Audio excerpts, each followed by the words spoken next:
Wow. Holy crap. I cannot believe this. Well, I actually figured I give you guys my opinion on this because you guys know I'm a huge Laker fan and I've been kind of quiet lately. I've been very, very quiet lately about about the whole situation, about how the Lakers have pretty much been destroying their brand ever since signing LeBron James. Like, it's been back to back embarrassment after back to back embarrassment. And I have a feeling if there's any Laker fans watching this, which I'm sure there are plenty, I'm sure you could understand what we're all going through. We're not really used to this. We've had like a 6 year playoff drought, and honestly, it's just becoming a little unbearable when things like a protest happen outside of Staples Center and, well, instead of a big crowd of people showing up, we have like 30 or 35 people showing up. And shout out to one of my friends who was actually at the rally, got on Arash Markazi's stream. But regardless, what we're talking about here is what I think about Frank Vogel. What do we think as Laker fans about Frank Vogel? And I'm going to go ahead and open up the chat real quick, get your guys' input.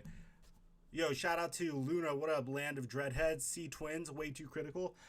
Honestly, I'm happier than I would have been with Ty Lue.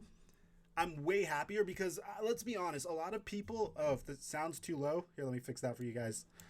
A lot of people really wanted Ty Lue because they're like reminiscing about the good old days of LeBron James and Tyronn Lue, backpacking Cleveland to championships. No one really remembers the fact that, like, LeBron pretty much backpacked Tyronn Lue. There wasn't really an offensive scheme going on in Cleveland. There was no offensive scheme whatsoever. No, I'm not Armenian, Pierre.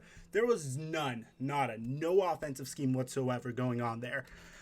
It was mainly just give it to LeBron and run the LeBron offense. Drive and dish out to some three-point shooters, and that's what they did. I didn't want to see the Lakers turn into the next coming of the Cleveland Cavaliers. What up, Nichelle? Now, I personally think Frank Vogel's the perfect coach. A lot of people think, oh, he didn't do well with the Magic. Bro, nobody does well with the Magic, man. But when this guy had talent, he really utilized it. When he had Paul George, Danny Granger, Roy Hibbert, and I think George Hill, he utilized that. He didn't let it go to waste. And that's the one thing most people tend to forget when it comes to Frank Vogel. I love you too, Pierre. I'm not Hindu, bro. I'm not Hindu. Here, let me move my camera because I feel like some of you guys are getting blocked. This is probably the most strategic way. And I'm going to answer tweets and comments on Instagram soon. If for some reason you can't comment, then I got you in that regard as well.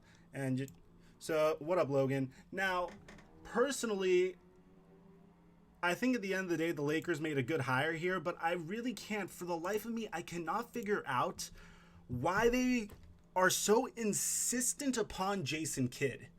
Why must Jason Kidd be attached to Frank Vogel? Why must Jason Kidd be attached to Tyronn Lue? Why was Jason Kidd so big for the Lakers, so high on the Lakers' radar?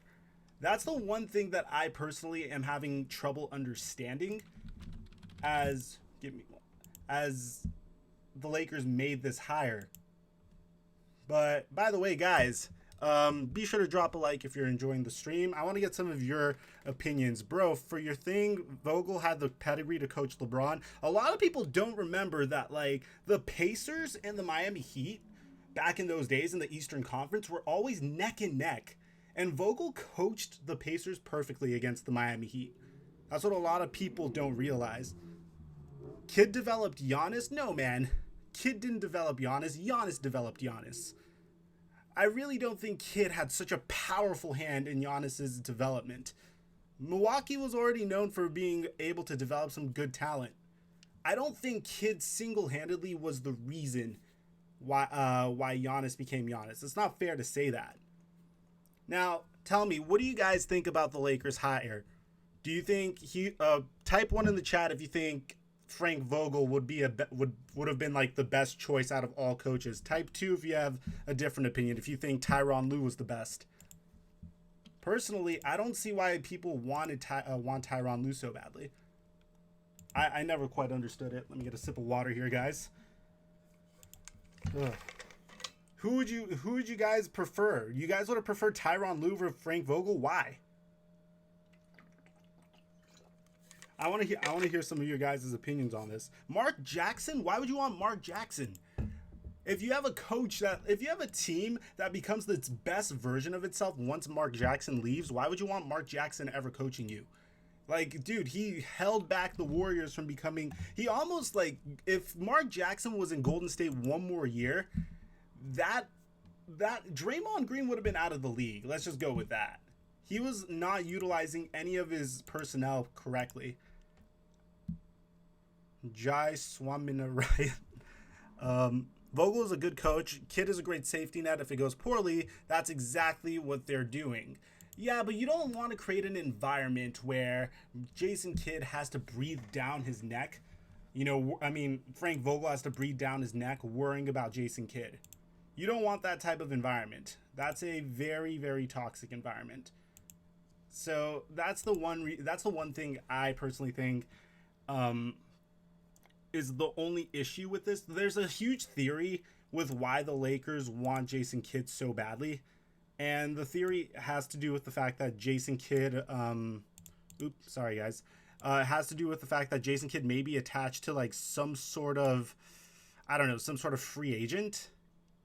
That's what most Laker fans think. And that's why everyone's saying that, thinking that's why the Lakers are pushing Jason Kidd so hard upon other people. Lakers will never be back on top until they sell the team, period. I hate to think that. I'm worried that you might be right. But why did LeBron sign a 4-year deal? I'm pretty sure he's just focused on his brand at this point.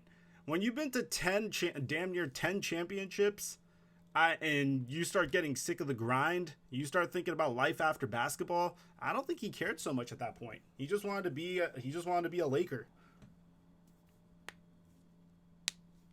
Mark Jackson elevated the Warriors. Kerr just took him over the top. Let's give credit where it's due. Okay, fair enough. You're entitled to your opinion.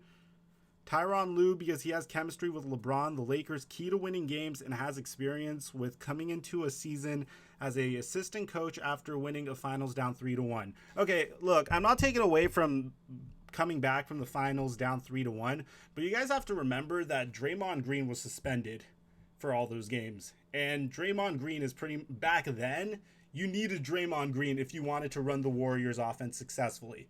You needed the versatile forward that could drive in and cause you to collapse on him, so you could easily swing it out to one of the great three-point shooters on the perimeter. All right, so I'm not taking away from from coming back 3-1, but I don't think Ty Lue had to do with being able to overcome a 3-1 lead. I think that was more of a testament to LeBron's greatness. I don't think it's anything to do with Ty Lue. So that's my opinion. Draymond was suspended for 1 game. He was there for 6 and 7. Let me see. You might be right. I have to look that up.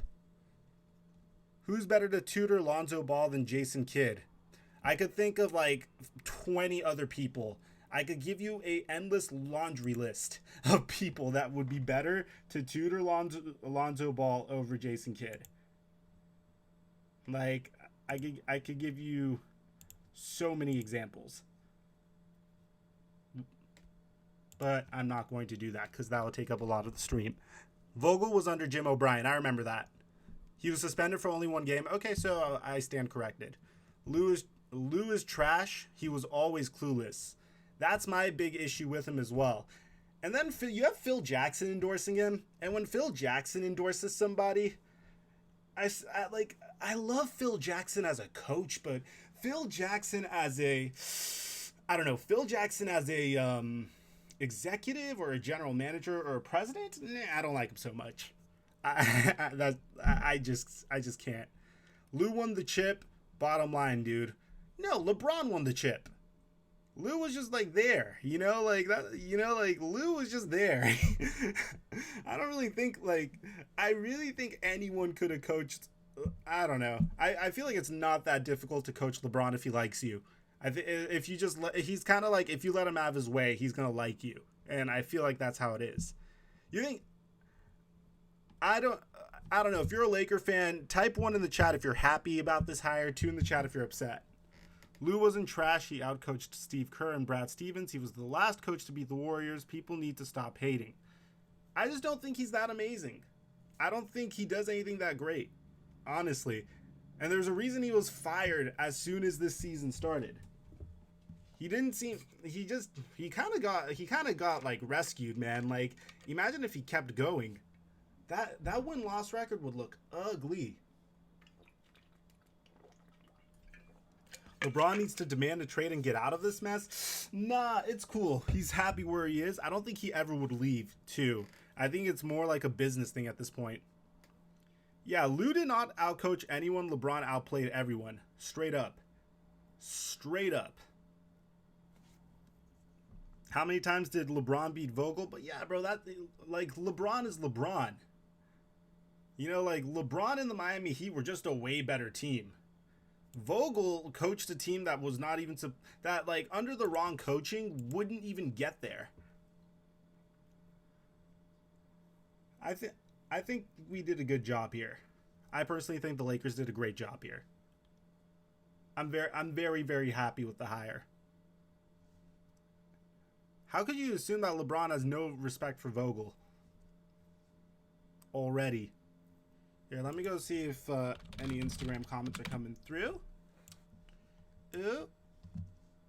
Oh, yeah. By the way, guys, I made a new Instagram under the same name, but a new Instagram. And nothing came through. What? It's Jason Kidd as an assistant. I don't think it's that big of a deal, bro. I think Tyronn Lue's like that chick that like knows how to run good game. Like that one guy who's like acting like he doesn't want to coach someone because he's too good to coach someone, even though like he should be needy for a job. But I don't know. Props to his agent for playing the way he does. I don't think the Lakers will be a powerhouse personally. I really don't have faith in the front office anymore. Back in the day, we used to have faith in, Jerry Buss analytics. And, because of Dr. Buss, we would think, okay, no matter what, we're chilling. This guy's made some good decisions in the past. But, yeah, once he died, things started going to poop, So, honestly, ever since Jeannie Buss and Jim Buss took over, I really don't have as much faith in them. I do think it's about the front office. I think like some of the decisions they made recently were very questionable.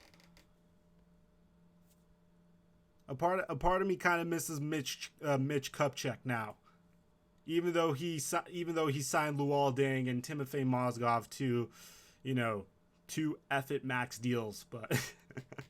Our record has improved every year, though, since Jeannie took over. Yeah, but like recently, I just can't stand what's going on. I wouldn't be shocked if the Lakers end up getting no one this offseason. I wouldn't be shocked either. I actually think it's Kyrie or bust at this point. And like maybe like there's 2 things that you could really hope for if you're a Laker fan. One is like a miracle trade for Anthony Davis, and 2 would be if they could somehow swing Kyrie Irving back. And I'm starting to think more and more they may. I'm starting to think that based off of his recent comments about not knowing whether he could lead a team. The problem isn't coaching, it's the Lakers' lack of energy after LeBron got injured. My issue is I think we would have been fine if we kept Luke Walton. Personally, I think we would have been fine. I don't think we should have fired him, but I don't think LeBron would have listened to him otherwise because they were in the same draft class. So I'd have to kind of agree with you there. I think Kyrie might stay with Boston for one more season or join the Knicks to live closer to his dad. I mean, I could potentially see that. I don't like saying where. I don't like making predictions about where I think free agents are going to sign because, anything could really happen. And you can't really base that off of anything. It's kind of like what someone wants. I predicted LeBron to the Lakers correctly, though, so maybe I should get into that. Luke Walton did well when Kerr was sick. Yeah, I agree. I really just... I don't know. I really never agreed with letting go of Steve Kerr. I mean, letting go of Luke Walton. I was always a huge supporter of him. I really think he didn't get a fair chance this year. He really didn't, if you think about it. Like, all of his team was injured. It was year one of coaching LeBron. I really think they just got rid of him very prematurely. Because Vogel's a great coach. He has a track record. They played each other. Like the teams played each other before. When they did very well. I personally don't see why not.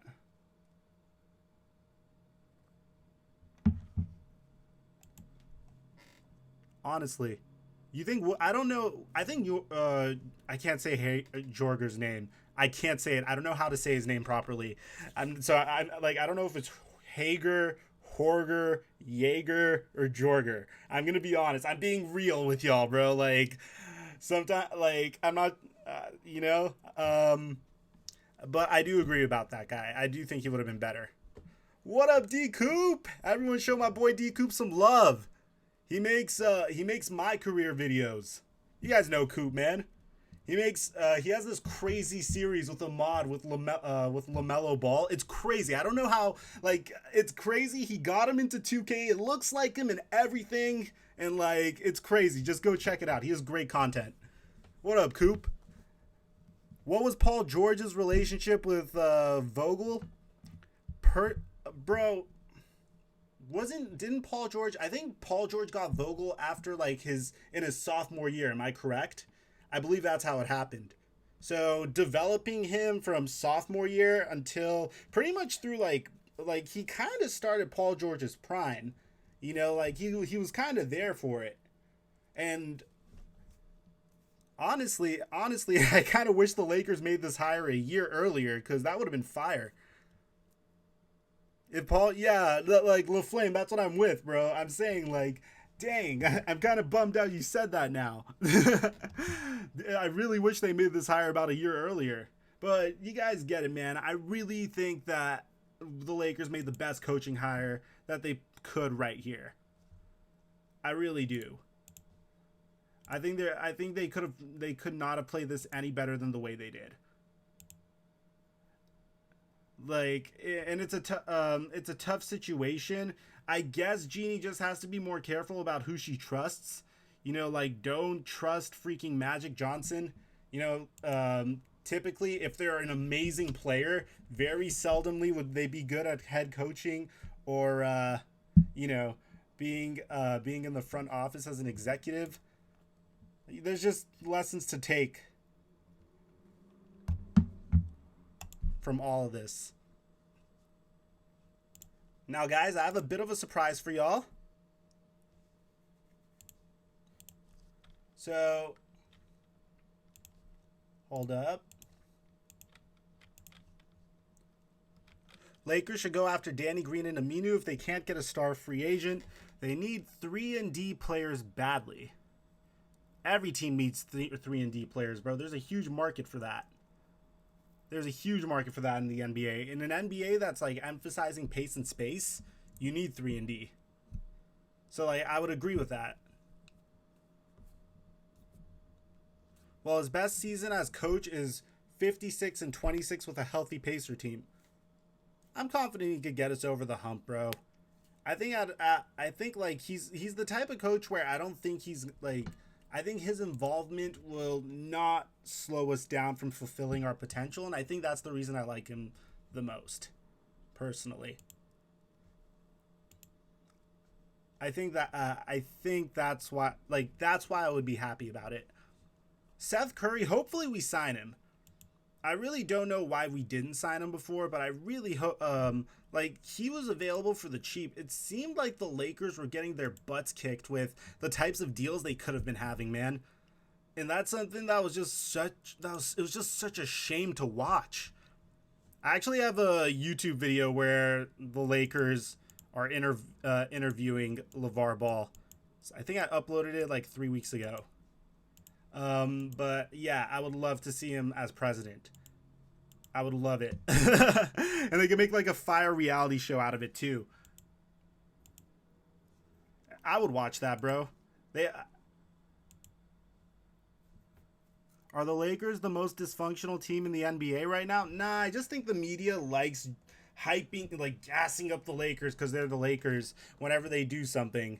You know, if they do something bizarre, you're going to hear from the media like, oh my God, the Lakers, here they come again. You're not going to believe what they did now. You know, like, think about it, bro.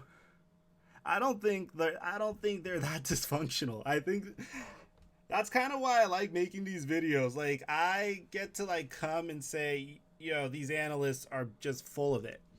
Bro, like, they're just chasing headlines. The Lakers are just in a weird situation right now. The only thing that the Lakers actually have to be concerned about is Brandon Ingram. Like, if that guy has a blood clot in his arm, one, that would really suck for Brandon Ingram. It would suck to watch his career get cut short. And it would suck because he'd be, like, very unhealthy. So, I think that's the only thing that the Lakers need to worry about. Chances we get Kyrie now, I would say it's like, I don't know. I don't think I think like out of all free agent teams, he's most likely, he's either most likely to sign with the Knicks or the Lakers if he doesn't re-up with the Celtics. But I really don't think he's going to re-up with the Celtics. And I don't think it's like a Celtics thing or it's anything personal against the Celtics. I just think that like it's a Kyrie thing. He seems just like really down on himself about his ability to lead a team. It's really weird to watch a player say, I don't know if I'm fit to lead a team. It's very weird for me to see that. Think about it. Like, especially us guys, like, we're filled with so much pride, right? And to have Kyrie just, like, down on himself, say he doesn't know if how hard it is to lead and whatnot. It's just very interesting to watch, especially if you're like a max contract player and considered to be one of the stars of the league. What if Kyrie went to Toronto with Kawhi? That'd be fire. That would be really fire, honestly. I would love to watch it. Yeah, I agree with you, LaFlame. I don't see why he would leave the Celtics. That's like a dream scenario. They're set to compete. They're content for like years to come. You have a basketball genius as a head coach. I was terrified of the Celtics, and like I'm a Laker fan, so I was also very jealous of the Celtics because they just seem to be making such great moves. Danny Ainge seems to like just crush it with the moves time after time after time. It's like I really don't get it. I should do that. Oh, wrong message. Sorry, buddy. Oh, there it is. No, John, I'm sorry. I didn't mean to time you out, bro. How do I untime out John? I meant to ban the guy ahead of you with the fake stream. My bad. John, I'm sorry. Forgive me. I'm so sorry. It's very hard to. Oh man, he doesn't like me anymore.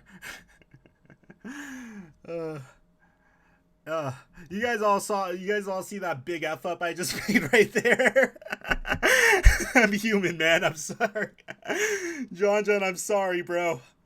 I'll follow you on Instagram or something later. Do you think AD and a 36-year-old LeBron is enough to win a title? Yeah. Well, no. I'm sorry. I should give me a second to actually think about this. I gave you an impulsive response. I would say it depends on who you surround them with. You know, I think that's like at that point, it depends on the supporting cast. Like, you remember last year, Houston had Trevor Ariza, and they were like really freaking good because they had Trevor Ariza. Like, dude, he was able to defend players like easily was able to lock up a three position. He's really good at defense. As he's getting older, his defense gets better and better. He kind of found new life in the league because of that. And the fact that they lost him, you just noticed that there was a certain edge off of the Rockets that was just like not there anymore. Also, like, that's a good question. What do you guys think about the Houston Rockets? What should they do? I asked this question on my Instagram. If you guys want to go ahead and comment on that too. But yeah, dude, what should the Rockets do? Is it time that should they just like blow it up? Should they? Flight Mike, you think we should trade the young core without Lonzo and the pick for AD if we get Kawhi or Kyrie? Yeah, at that point, like Kuzma, if you could get rid of Ingram, took a like massive hit. His stock took a little bit of a hit. You know, like it definitely did, whether you want to admit it or not. Here's the picture where I asked about CP3 and Chris Paul. But yeah, like, do you think they should blow it up, guys? Trade CP3 to who?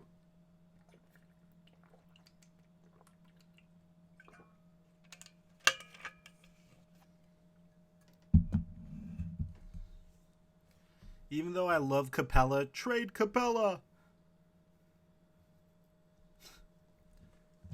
I think Capella got overpaid. Yeah, and CP3 has a nasty contract. Trade Harden to the Lakers for hella assets? What assets? Start from scratch? Dude, how do you trade? I would trade Harden, honestly. But it would have to be like a low-key trade. I would trade Harden for Davis, low-key. Just like F it. Harden for Davis.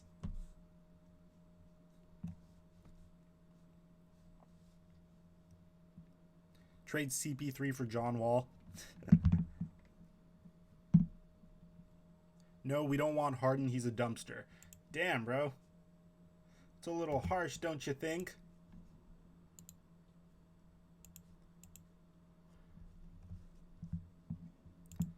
Alright, guys. It was an honor doing the stream with y'all. I actually uploaded a video today about what the NBA looked like 10 years ago. So if you guys want to go peep that, check it out. Tell me what you think. But if you guys want to interact with me more live, I'm going to be streaming some Fortnite over here on Twitch. But besides that, guys, if you're new to the channel, subscribe. Check your boy out. Check out my content and whatnot if you enjoy NBA and NBA 2K content. Besides that, guys, I'm your boy, TheFlightMike. I'll catch you dudes later.